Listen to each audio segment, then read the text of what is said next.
Welcome back to #Fempire, the podcast where we share the stories of women leading change and rewriting the rules around the world. Today's guest is brilliant. Mina Sharif is an accomplished writer, advocate, and global bridge builder who takes us on a journey from refugee to advocate in a conversation that's as moving as it is eye-opening. Her new book, Your War, Our Lives, Short Stories of the Afghan Experience, didn't come from a publishing plan. It came from a deeply personal place, a way for Mina to preserve memories, a way to counter the conflict-driven images of Afghanistan that dominate Western media. Raised in Canada as part of the Afghan diaspora, Mina moved to Kabul in 2005 and spent 14 years there. Through that experience, her work navigates identity, straddling two worlds, and proving that belonging can mean having more than one home. She's also the founder of Sisters for Sisters, a nationwide mentorship program empowering Afghan women and girls. As a recognized voice for the Afghan diaspora, Mina uses her platform to bridge cultural gaps and deepen understanding of Afghan life. She's the co-author of the Diaspora Journal, the writer behind the hyphenated blog, and a leading voice on conflict-affected communities, women's rights, and the power of uplifting marginalized voices. Her advocacy is powerful, but it's personal. She uses storytelling and art, not just statistics and headlines, to connect people and create change that lasts. So, let's dive in with Mina Sharif.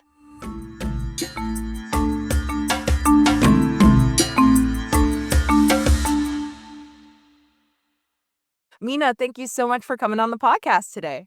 Thank you so much for having me. There's no platform I appreciate more than one that uplifts people in the community, other women. So thank you. The whole energy here is already so gorgeous.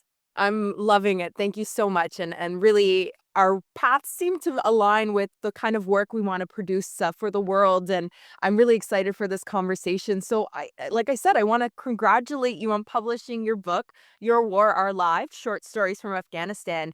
And a lot of your work that I was reading through really pushes back against that conflict-driven image of Afghanistan that we often see, from the news, headlines, politicians. So I'm curious, what inspired you to tell this story through a collection of different voices and short stories, maybe rather than that single perspective? Well, I mean, I feel like I was being nudged in that direction. Tell the story from your perspective, your lens, what you experienced. And on one hand, I felt like they're right. You can't speak for other people. You should share what you saw from all this, and I experienced this. But in the case of Afghanistan and how I felt about it, I thought that was just so repetitive of what we are seeing.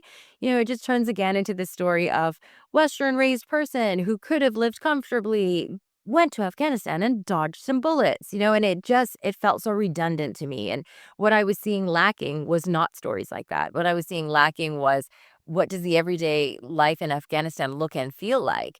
So if I could play my role in sort of creating a little connection to that, I felt more strongly that that was important versus sharing my story. My story is not one that fascinates me personally, but what I experienced in Afghanistan did. So it was what naturally became exciting for me to write about. And what drove, I guess, that inspiration? You touched on a little bit of those themes, but why was it important for you to put pen to paper and tell these stories at this magnitude? I mean, I never set out to write a book, if I'm honest with you. It was like the cathartic sort of journaling experience for me more than anything. After the fall of Afghanistan in 2021, I was invited a little more often to come speak at roundtables or be interviewed as someone who is speaking as a person from Afghanistan, which I did do because most of our women in Afghanistan were either trapped in what was going on or in the process of leaving. And I knew that this was the time that I had to step up for them along with others. And what I realized is no one was asking me what I wanted to be asked.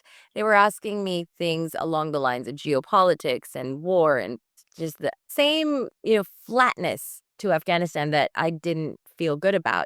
So I was mostly writing stories almost to preserve my own memories. And so one turned into two, turned into three. It was never, I'm going to write a book. So it just happened organically to almost me telling myself stories that I didn't want to forget. I really love that thought process. I think that's really beautiful. And I find I resonate a lot with that. Part of the reason why I started the podcast, writing, speaking out, I think is that cathartic healing and just being able to share the liveliness of stories because I think we forget how beautiful oral traditions are. And having these amazing platforms and technology to do it, I think is so cool. And I want to lean in a little bit further. Like you said, you didn't think you would write a book, but did you always know you wanted to be a writer? And did you ever imagine that storytelling would become such a powerful part of your advocacy, especially for women and girls? No. Well, there was a big, huge pause in the I love writing and I want to be a writer. We were talking about like I remember at 8 years old, getting books laminated by the teacher was so exciting to me. So I was just like a little story factory. Yeah, I wanted more and more of them. And then, in high school, I definitely enjoyed writing class. And then it disappeared as part of my life for a long time. And advocacy sort of brought it back because language is how I express my emotions. I'm not someone who face to face can always tell you how I feel, but I'll put it in a greeting card. Like the writing is how I get it out of my system.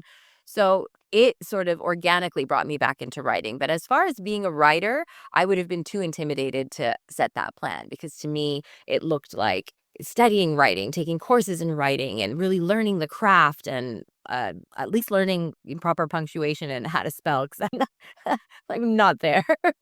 But the actual story itself it to me feels more of an extension of activism than it does writing. So it led me to writing, and that's really exciting for me, but I almost am looking around going, "Oh, oops, I'm a writer." I think that's freed me of that title, and I love that now I can say to anyone who writes anything, "You're a writer too, by the way, just so you know," and see that, like, little shock in their face.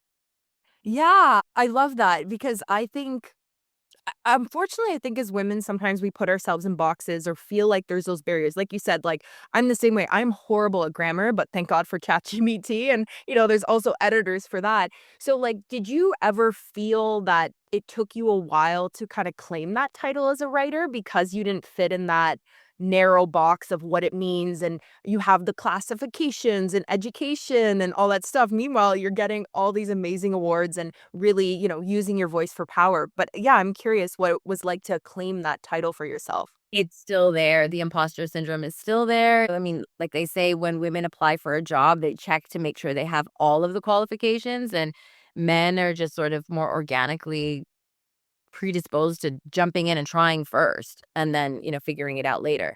And I suppose, yeah, this one's throwing me off because if I had paused to think of it as writing, I don't know that I would have had the courage to go ahead and do the process. But because it to me felt like an extension of the advocacy, like, oh, this is another way that I can speak up for what I care about. So that one worked. But yeah, the decision to call myself a writer, it's still difficult, especially around other people who are technically, acclaimed writers or studied and have these degrees. I feel a little uncomfortable around them still.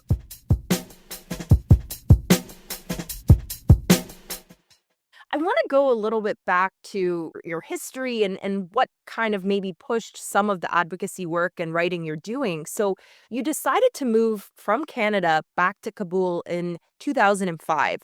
What was pulling you back, and what did that transition teach you about home and identity and purpose? It was a very simple pull. It was curiosity at the time, right? Because I'd really grown up thinking I'm not going to see Afghanistan. As I was growing up, it was in very, very active war. And of course, I only had the headlines. And in all fairness, my parents mainly only had the headlines. So it just really didn't look like an option for us. And so when an opportunity just organically showed up, it was at the CBC in Canada. We were being interviewed for something else. They told me about this volunteer posting in Afghanistan for 6 months, supporting women managed radio. And I thought that was so exciting. And look, it can be this chance to go and see where I'm from. But I didn't overthink it. This was, I think, really key to my experience being as impactful as it was, is that I wasn't going there with expectation of connection or with expectation of really even changing. It was almost like, oh, I'm curious. Let's go take a look. I got there and that 6 months turned into 15 years for a reason, because that's when I saw, as you were asking, what did I learn about identity and all of the things that come with the missing identity, is that it's not ignorable. There's a sense of being diaspora where you think you have this choice. I'm either going to kind of take the time to go and connect with what my background is and learn about it. Or, if I feel better about it or if I feel okay with it, I can just ignore it. I'll be fine. I'm more integrated here now anyway. But I learned that it's always been there. Because I was one of the ignorers, like I like the food, I like the culture, I like my family, but you can't push me to do anything further than that because was worried about criticisms and I'm too Western for them. And the avoidance isn't an option. I think that's what I would sum it up as. And I saw that not only is it a beautiful thing to connect, it's necessary. It really fills a gap that, whether you know it or not, is there and that you deserve to have acknowledged. And you don't need to involve anyone else in the process. And that's kind of where I'm trying to come in and say, you own it. Do it however you want to do it. You want to watch some things on YouTube and not talk to anyone from your background? That's good enough. Read a couple of books, look at some art, listen to some music. But you deserve that connection because it belongs to you as much as anyone else. There's an autonomy piece to claiming your identity and what that looks like for you. So I really like how you phrase that. And I want to continue on that point as someone raised in the diaspora. And you mentioned a few of those themes about, liking the food and having this idea. What was it like for that identity shift or maybe even split when you moved to Afghanistan? Did you ever feel like you were straddling the two worlds? If anything, I was more split than ever. When I got there, I'm like, "Oh, wow, I'm so Canadian." That's what I realized when I got to Afghanistan, and then I kinda, like, sat in comfort with that, I appreciate anyone who was born and raised here in Afghanistan. I want to, like, learn and absorb, and yeah, I had my days where I was defensive, and I thought, like, "Stop excluding me, I'm from here too," or, "Stop judging me, I'm from here too," or I'd be really surprised at how much they're embracing me. So, being Canadian and kind of like Afghan Canadian and very solid in that identity, I came back to Canada and realized, oh, wow, 15 years have impacted me immensely. And I'm no longer in this community either. So I lost my diaspora community too. So I've really just had to find my way somewhere floating in the middle. And the decision I made to embrace that has been very freeing. Like, no, it actually doesn't mean that I'm without a home. Maybe it means that I have more than one. And I can look at it as something I'm really lucky to have. I don't have a lacking because there's two. I have more because there's two.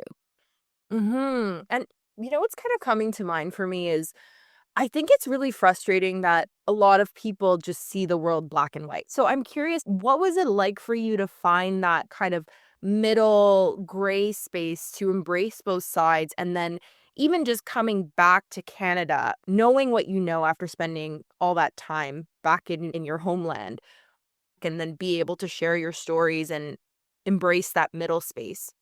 I mean, it was a process for me too. I didn't just like land in this middle space. I came back and I was initially frustrated at the questions I was getting. Like, why are you asking me something so simple and so detached from the actual country? You're asking me about like headlines about it, or you're already throwing a stereotype within your question. And I was sitting in a place of very offended and very like protective of Afghanistan and angry really at what I was being asked and what I was not being asked. So it's exactly like you said. It's just very black and white, like good and bad, or they're all terrible. They're all fantastic. And without nuance, you're never going to get a whole story, not about a person, not about a country, not about an experience. And so just really embracing that part of any conversation that's in the middle, it's kind of an addiction, right? Like you start to see that every single thing has more than one element to it. It has positives, it has negatives, it has, challenges, and then it has just joy in it as well. So that really helped me get to this point of seeing that this is actually a very powerful place to be because you get to see all of it, and it includes a lot of criticism or pain or exclusion and a lot of negative things, but it has so much positive as well. Like I know that I've experienced parts of life in my Western upbringing that my Afghan born and raised community has not, and then vice versa. So I've had comforts that they haven't seen in their childhood. I'm not going to sit here and complain about that, but at the same time, I didn't get to experience being raised in a land that has my ancestors versus being in a land that I'm not connected to in that way. So, there's give and take. Yeah, totally. And I always find it so strange when people only see things in black and white. Like, two ideas can be true at the same time. Experiences can be complex and even contradictory, and that ability to hold space for those contradictions, for that coexistence piece is just so important, especially when we're talking about the kind of work you're doing. There's never just one story. There's always multiple narratives running side by side, which actually brings me to something really powerful that I want to talk about is Sisters for Sisters. You founded this incredible initiative and I'd love to hear more about it. Like when did it all begin? And was this a vision you always had or did it grow and emerge over time? Oh, it was honestly, it was a single moment where Sisters for Sisters emerged. And it was a party we were having, I think for Nowruz, so New Year's, within a small community. It was a gated community. So we're not out in public per se, but we're outdoors. And we were playing live music, and most of the boys were off playing volleyball or basketball or something. And the girls were enjoying the live music. Little girls, I would say the oldest was probably 12. And they were dancing and it was beautiful and they were wearing their brand new, beautiful, colorful Afghan clothes and we were enjoying it so much. And I guess the game finished while the song was still playing and the boys came and the girls instinctively, without anger or complaint, moved to the side to let them have the dance floor. It was the instinctiveness of it that bothered me in that split second. Not that they moved, but that it didn't occur to them to continue taking up that space as soon as they saw the boys come in. And it was just one of those moments where a realization hits you that you've probably known your whole life and seen your whole life, but that suddenly you're seeing a very direct example of it. And it was then that I said, "No, the boys can wait their turn." And then they went and, kind of were confused, like, "All right." I mean, they didn't care. It was instinct for them too. They didn't look at this and say, "Ah, yes, of course, the girls must get out of my way." We're building that into them so that it becomes part of how they think and how they feel. It's not their decision. So that's the moment where I felt all of that come into my reality. And it was that week that we started Sisters for Sisters. And I said, no, these girls need an organic way to sort of develop the knowing that they deserve to be in that space too. And it's not about pushing the boys out. It's about just finish your song, enjoy it. And like the theme taking up space, you said, really powerful. And you said we as well. So who is affiliated and helped you start Sisters for Sisters? If you can share a little bit more. Oh, I say we to everything. I've never done anything completely alone in my life, and I don't think anyone has, but we means the community came together to help me. My boss at the NGO that I worked at, I pitched the idea to her and she said, absolutely. She said, you can use this room for it. And we have the same girls that were in the program. You can invite them to this. I put out on my Facebook back then, that's all anyone used, was a post asking the community, like within Kabul, has anyone got any office furniture that they could spare, any chairs, they all came through. Somebody donated laptops and other people donated sporting goods or small funds to get these. So we had no money, we had nothing. And we put it together through that support from the community. And it eventually grew to where we got some staff and whatever else. But it was born out of people just liking the idea or wanting to support. It was definitely a community effort. That's so beautiful. I love how organic it is. And I think it's a reminder for everybody if you want to do change, just take that initiative because there's people out there that want to help. Like you said, you just gathered furniture from a post. Like it's brilliant. And then it led to something bigger. And even if it didn't, I'm sure just the power of community behind it is just, you know, beyond its weight in gold, right? Yeah, absolutely. And that's, I think, if I had to pick one takeaway from what did I learn from the people of Afghanistan, it would be that the way that community operates. I mean, on one side, people can fixate on the fact that those girls innately went and sat down and it was their instinct to let boys go first. Oh, Afghanistan is so sexist. I mean, that happens everywhere. But what I saw is also, too, when we came to respond to this and to make those girls more confident and happier in their lives, that's when the community completely showed up for me. And so that's where I have my takeaways, is more how do we make things better for everyone together? And that was what I learned there. It happened like this. No hesitation. I love that so much. And I want to also talk about how mentorship is really at the heart of Sisters for Sisters. So, why do you think mentorship is such a powerful tool, especially for women and young girls? I mean, for all kids, everything sounds abstract, right? Like, what do you want to be when you grow up?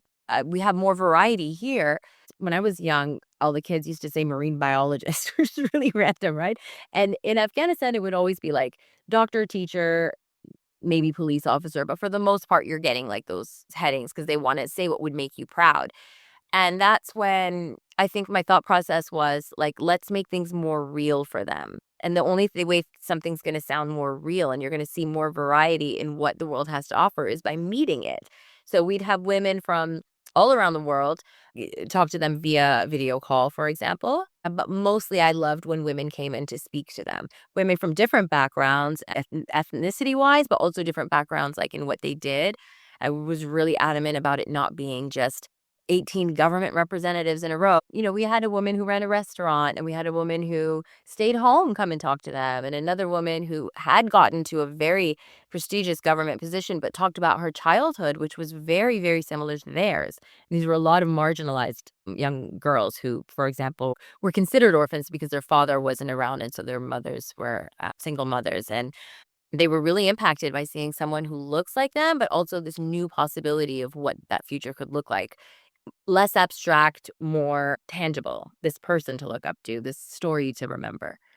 Well, absolutely. I think it's just so powerful, especially when we talk about media and in government spaces or public service, high senior positions, to see yourself represented, I think is just, it takes that, like you said, that abstract into more tangible visualization.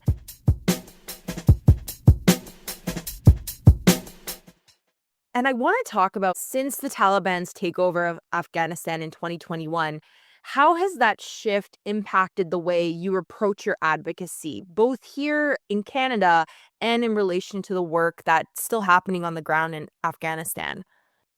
I mean, it hasn't shifted me and how I interact with my community so much necessarily, but it has impacted how I look at what happened and how much lack of accountability I see. So for a long time that I lived in Afghanistan, really deciding that the politics of things could be separated from daily life and how we live and who we care for.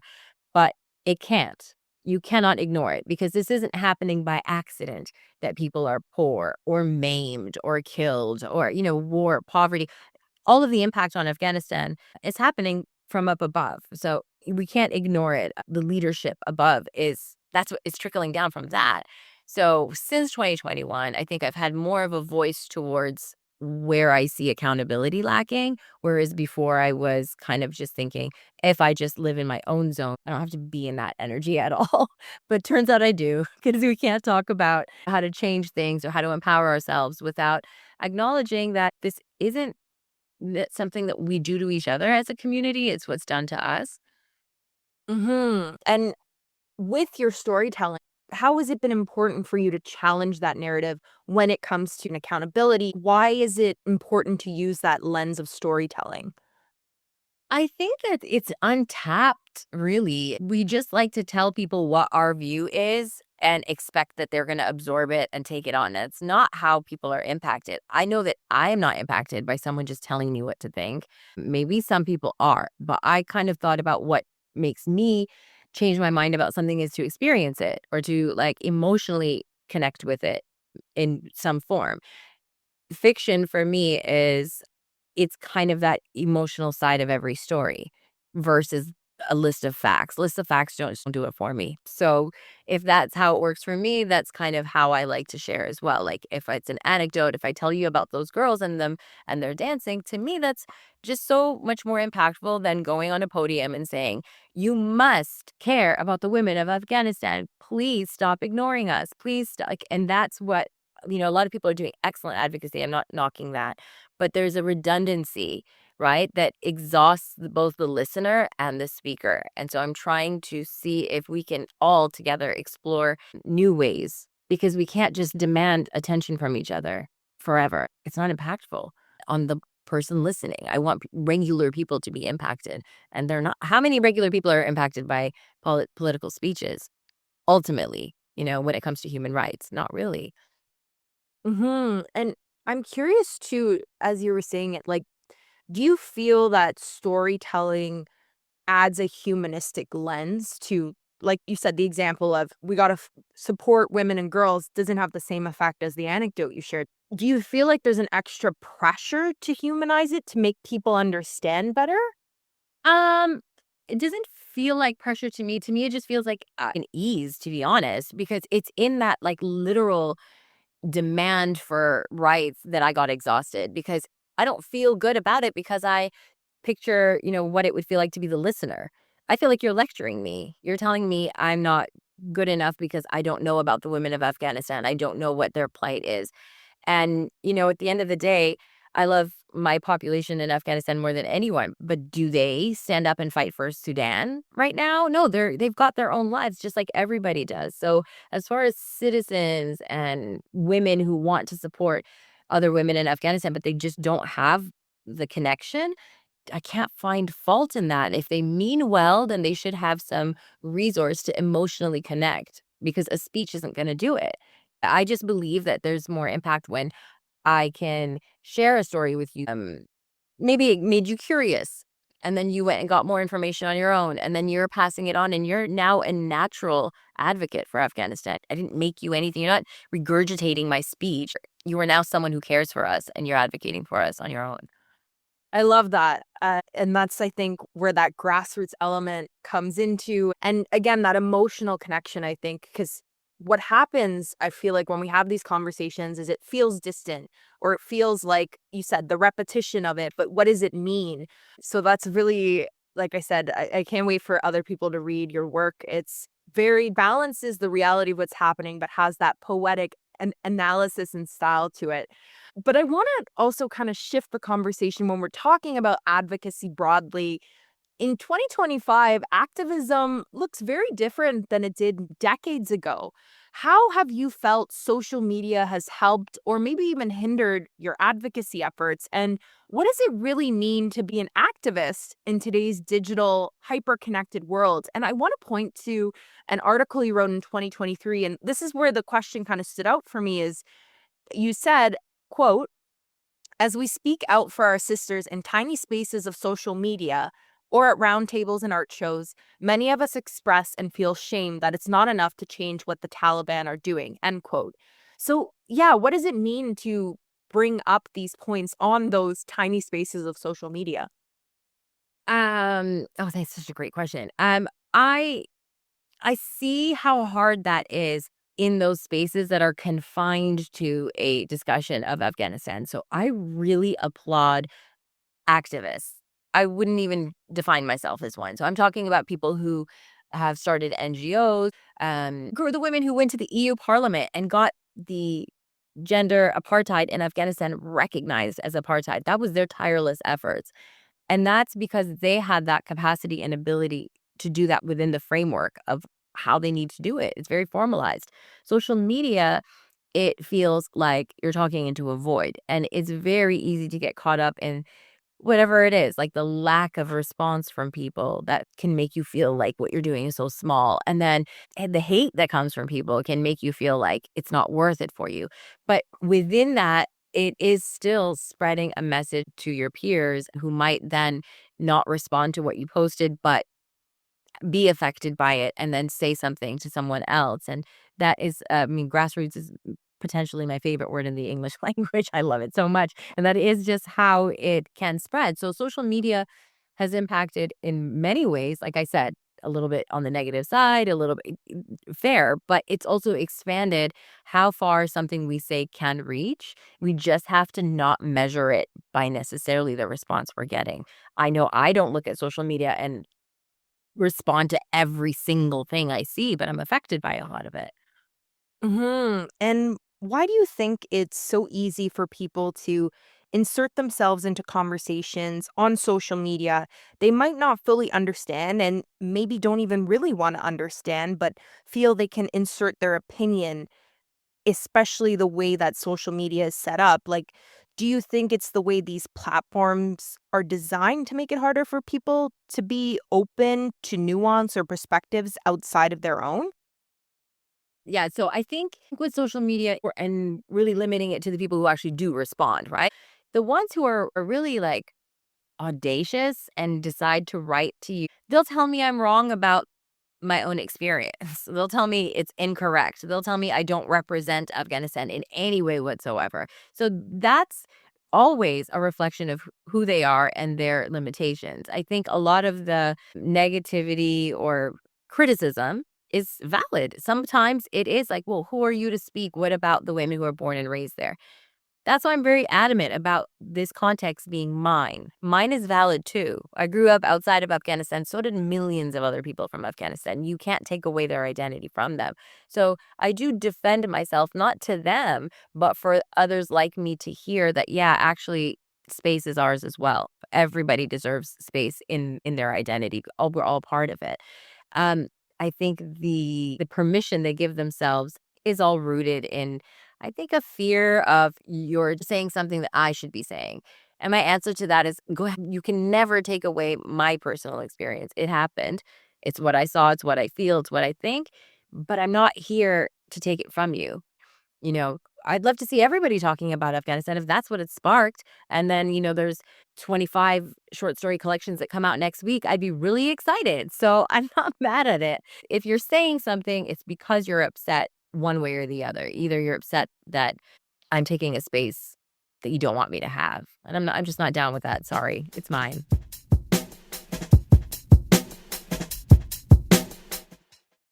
And as we're just wrapping up here, I want to ask you as well, was there a moment or story from your time in Afghanistan that continues to stay with you that shaped you personally or professionally? And you mentioned the story about how Sisters for Sisters started, but is there anything else that's really stood out to you? Um, I would say if I were to pick two like things that have really formed what I do or how I speak, one would be accountability for myself. I remember many moments of catching myself generalizing. Seeing an old man with a white beard, maybe just looking a little stern. If I went over to a family's house, I'd think it instinctively, he's not going to like me because I'm a woman, I'm traveling alone, I'm not conservative by those standards at all. So he's not going to like me. And that person ends up being the most supportive of me, of anyone, and is so proud of me and is so like a new grandpa for me. And I think like, wow, I walked in assuming that this was going to be my biggest hater, and it's not. So that really affects everything I do because I remember that I still and for the rest of my life may have generalizations that I need to undo. And then secondly, I would say the sense of community in Afghanistan affected me immensely. After there would be massive attacks by the Taliban on civilian crowd, you'd lose 120, 140 people in a millisecond. The response is what I always think of. I mean, you couldn't see where the line ended to donate blood. You had fathers who lost their daughters. I remember a father who lost his daughter in a school attack while she was in class. She was killed, and people donated money for her funeral, and he gave that to existing students to pay their school fees. So you can't hear that and see that and think like, okay, well, that was nice. Now let me just go back to being as I was. I couldn't see that and not be inspired by it and to then hear the news and wherever else generalize Afghanistan as like, oh, a whole bunch of like poor savages who just cry or fight and not on my watch. If you're going to talk to me about Afghanistan, you're going to hear all of that too. I'm getting a little emotional. Just like between the work and then obviously what's the reality of what's happening that, like we talked about, that coexisting. Um, wow, really powerful stuff. And I think too, like it's so important that people travel and talk to other people outside of their spaces, right? Because then you get those different perspectives. You break down some of those generalizations or inherent biases because we all have them inevitably. So it's really cool that you got to experience it and again see it and now translate that into storytelling. Yeah. Oh, thank you. I'm sorry. I'm trying to thought and emotional state. Okay, a lot of people cry on the podcast here. We got into some heavy stuff, and I think just like I don't know, it just there's so much shit happening in the world, and it's so hard. I feel like to see the hope and the spirit in people. So it's just even these small moments I think are just really powerful. At least for me, it makes that impact. That I'm like, okay, there's people out there. People, there's still that passion. It hasn't died completely in people to make change, whatever that looks like in those small acts. So, some really fantastic stuff you're doing.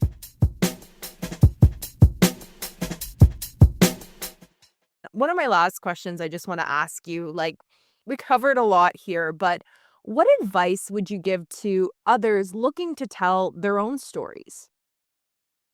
And, I think number one, realize that there is no allocated, you know, 10 spaces. Only 10 people can ever say this, and then it's over. All the books are done. All the art is done. Like, I think I don't know why we have that, but we do. We think that there's only a certain amount of room for people to speak. But I think that comes from a place of thinking you have to make it to whatever the top is. I have to be the number one New York Times bestseller. If that's how you're going about it, then fair enough. You're in some stiff competition. But let it be just using your voice. Let it be just getting it out. It's hard, but let the purpose not be that anyone reads it or sees it or feels it. Let the purpose be just getting it out, and that will take you on your path. You might like take a look at what you wrote or what you drew, or a poem you put together, and realize like I do want to share this and share it within your community. And then those are new journeys, right? But the first one is just get it out of your system. Get it out of your system. You have it in there. There is nobody that doesn't have some form of art or expression within their system. That's another lesson I think I would love to pass on because, you're talking to me about storytelling and I'm like, oh yeah, I guess that's in my DNA because Afghans are great storytellers and poets and writers and artists. And I used to just sit back and admire it about Afghanistan. And now I'm thinking, oh, fair enough. Maybe there's a little bit of that in me too. And in everyone really from anywhere has that. So tap into it. I absolutely love that. And honestly, that's a big part of why I started this podcast and hashtag Fempire community is I really truly believe everybody has a story to tell. Everybody has a story within them. They just need the platform and space to share it. And, even more broadly, that's what drew me to history in the first place when I was studying is I've always been fascinated by the stories we don't hear in the mainstream. So in my studies, I focused a lot on microhistory. So really looking at the lives of people who didn't always get documented, servants, peasants, women, voices that only show up in passing in our history literature. And that always stuck with me because just because someone didn't have access to tell their story doesn't mean it didn't exist. So, in a way, this podcast is my way of continuing that amplifying stories that matter, that often go unheard, and really just bringing kind of a historical and even philosophical lens to the idea of storytelling today. And I'm just so grateful again to have you on the podcast to tell your story. So thank you so much, Mina. And I can't wait to continue to see all the amazing work you do. I'll make sure to put all of your work in the show notes so people can check it out. But Mina, I want to just throw it to you. Are there any other kind of closing thoughts you want to share with the audience? Um, Thank you. Yes, I would like to share a little element of the book that kind of speaks to my overall belief system too, is that it was a community effort. Like for each of these short stories, there's a piece of art that was drawn by an Afghan in exile in response to the stories. As nervous as you might feel about sharing, collaborate with your community. I think that was such a beautiful little like something I tapped into that really, really helped my confidence in going ahead and putting something out there is that it's not mine alone. It's also the artist is so much a part of this. And also another community member who helped me put the cover together and another community member who's doing the audio version with me. So that really helps it feel like a collected effort. And that doesn't weaken what you're doing. It really strengthens it while at the same time offering you so much comfort. So it's like this little loophole in sharing your voice. Go ahead and connect with your community. It's actually a really, it's like a cheat code. So I would recommend it. I love that.